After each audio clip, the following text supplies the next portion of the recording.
Losing someone you love, especially someone as special as your grandma, is never easy. But in every tear and in every memory, we find the love she left behind. Alam mo, sa totoo lang, mahirap talaga tanggapin ang pagkawala ng isang taong sobrang mahal mo.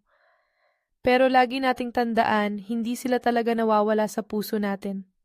Kahit wala na siya physically, andyan pa rin ang mga lessons at pagmamahal na iniwan niya. Every time we remember her smile, her voice, or even yung mga simpleng bagay na ginagawa niya para sa atin, she lives on in our hearts. Minsan makakaramdam ka ng lungkot, pero okay lang yan. It's normal to miss her, but always remember, hindi ibig sabihin na wala na siya, wala na rin ang love na binigay niya. That love stays with us, guiding us and reminding us to live with the same kindness and warmth she gave us. Kaya sa bawat araw na dumadaan, let's carry her love with us. Sa bawat decision, sa bawat tawa, sa bawat